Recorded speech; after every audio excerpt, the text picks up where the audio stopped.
Let's take a moment to consider a critical question. What does it mean to live in a world where one nation has unmatched power and uses it to shape global events? In Hegemony or Survival, Noam Chomsky examines the United States' relentless pursuit of global dominance and the dire consequences it has for humanity.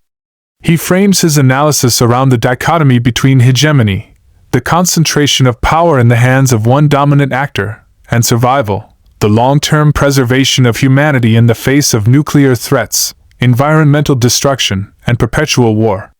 Chomsky meticulously argues that these ambitions for power come at a grave cost, posing existential threats not only to other nations but to the world at large.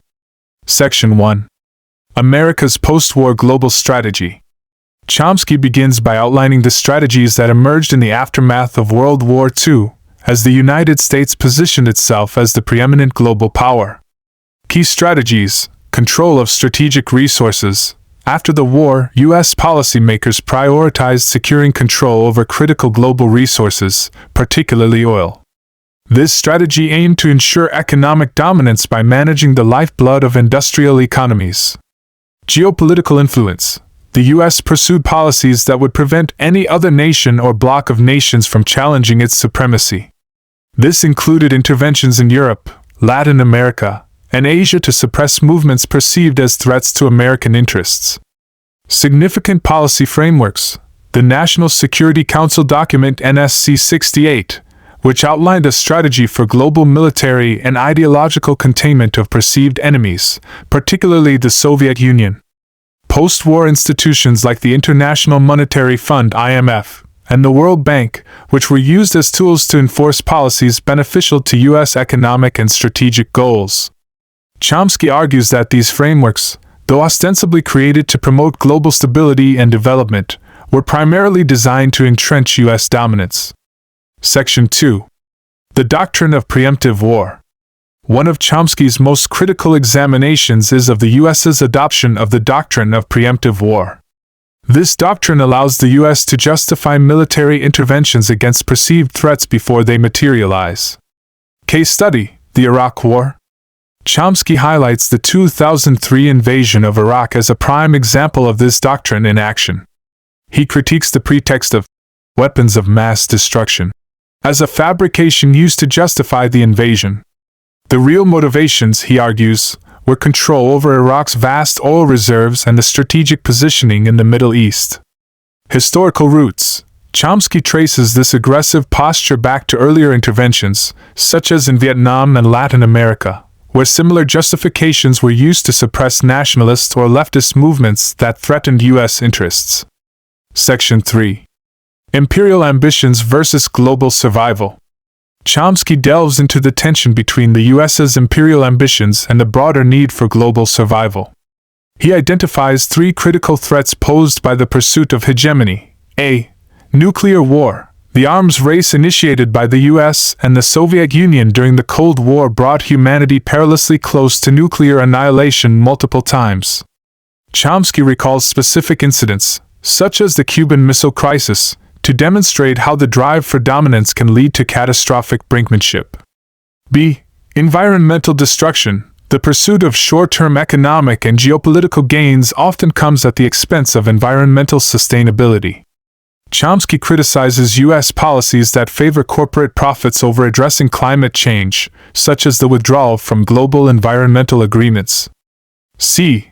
Perpetual warfare. Endless military interventions destabilize regions, leading to long-term consequences such as failed states, terrorism, and refugee crises. Chomsky warns that perpetual warfare is not only unsustainable but also increases the likelihood of larger-scale conflicts. Section 4. Manufacturing consent and public perception. A recurring theme in Chomsky's work is the role of propaganda in shaping public opinion. In this book, he explores how the U.S. government and media collaborate to manufacture consent for its hegemonic policies. Key mechanisms: framing conflicts, presenting military interventions as necessary for promoting democracy or human rights while obscuring economic or strategic motives.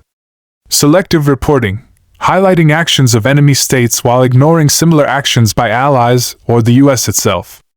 Marginalization of dissent, silencing or discrediting voices that challenge the dominant narrative. Chomsky uses examples such as the portrayal of the Vietnam War and the Iraq invasion to show how public opinion is manipulated to support imperial policies. Section 5. International institutions and double standards.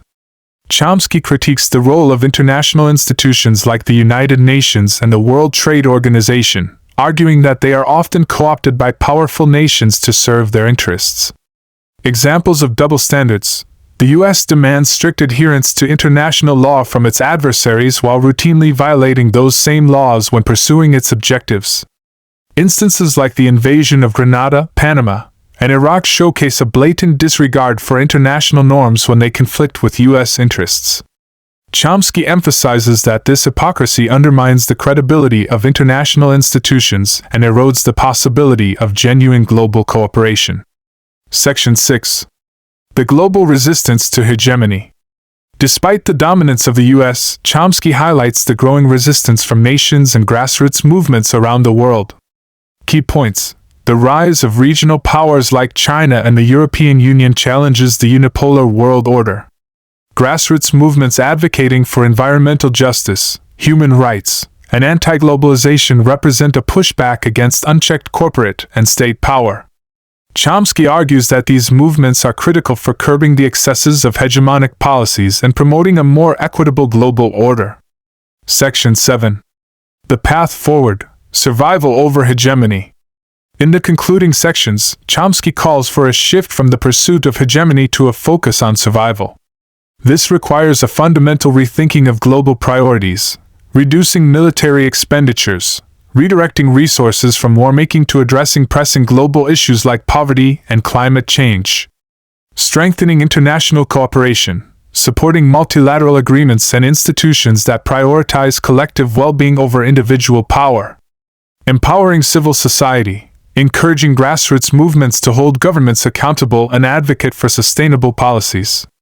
Chomsky concludes by warning that humanity is at a crossroads. The choices we make today, between domination and cooperation, aggression and peace, will determine whether we survive as a species.